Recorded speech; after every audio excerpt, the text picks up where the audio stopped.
Seguro hay mucha gente que está en este camino de iniciar un negocio y existen ciertos aspectos que se deben de tener en cuenta para aumentar las posibilidades de que un nuevo emprendimiento sea rentable.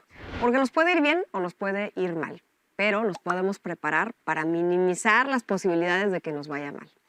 Y para darnos las claves principales nos acompaña Levi Alvarado, especialista en seguros, en finanzas personales. Y me gustaría preguntarte, Levi, ¿en qué puntos debe enfocarse un emprendedor para que su negocio funcione? Es malabarear muchas pelotitas.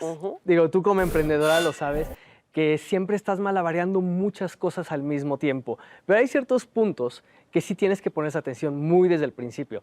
Y a veces no tienen tanto que ver con tu emprendimiento, desafortunadamente. Sí. Por ejemplo, estamos hablando de finanzas, de ventas, de tus finanzas personales, de cosas que son especialidades de otros ramos. Y dices, ay, no, o sea, yo hago el mejor producto, hago el mejor servicio, ¿por qué me tengo que meter en eso? Sí. Pero tienes que empezar por el principio. Y la verdad, el principio es saber vender.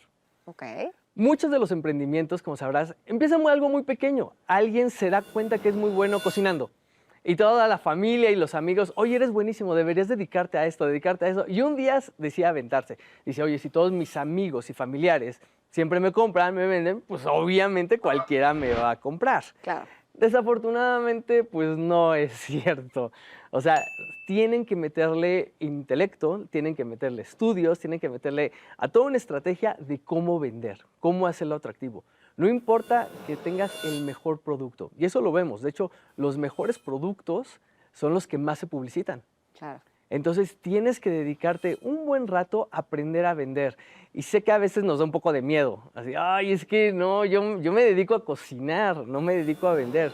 Pero va muy pegado esa parte. Tienes que aprender a salirte de esa zona de confort, a lanzarte y hacer cosas que no te habías atrevido a hacer antes. Y creo que esa es la parte esencial del emprendimiento.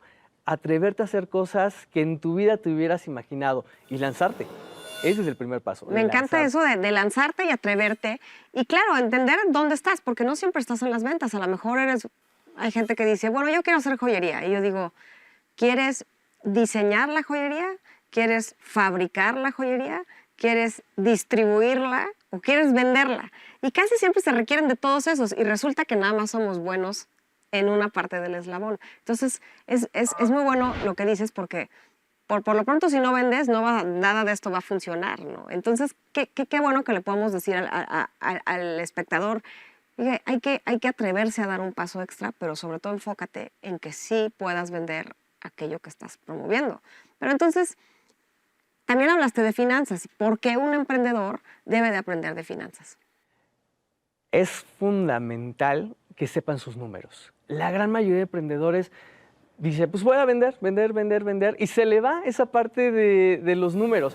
Y hemos visto emprendimientos que van a la quiebra. Desafortunadamente, la gran mayoría de emprendimientos va a dejar de funcionar en los primeros 3, 5 años. Y es porque no le ponen atención justo a la parte de finanzas.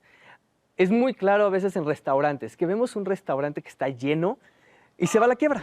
Sí. Y dices, ¿cómo es posible que con tantos clientes y tienen fila y se va a la quiebra? Y es porque no ponen atención a sus finanzas. Sí, ¿cuánto me cuesta? ¿Cuánto es lo que tengo que vender? Y luego, ¿cómo le hago para que aquí no haya una brecha? Porque evidentemente los restaurantes lo que les pasa es que ya sea que merman mucho o que incluso con todo lo que están vendiendo no logran pagar pues los ingredientes que están queriendo comprar, ¿no? Y eso O el pasa servicio. cada rato, Claro. cada rato. Aquí hay una fórmula bien sencilla, porque dices, es que tienes que empezar a ver contabilidad. Ay, no, es que yo siempre fui malísimo en matemáticas. Ahí tengo una fórmula súper sencilla. ¿Cuánto vendes? Lo anotas, lo tienes que sumar cuánto vendes. Y luego, ¿cuánto me gasté? Claro. Lo anotas cuánto me gasté. Entonces, ¿cuánto vendes menos cuánto me gasté? ¿Con cuánto me quedo? Y el número importante es con cuánto te quedas. Claro. Porque puedes vender muchísimo, pero ¿qué tal si te está costando muchísimo más dinero vender eso? De verdad, muchas gracias, Levi, por todos estos datos para quienes emprenden o están considerando hacerlo, que sea de utilidad para tener un negocio más exitoso.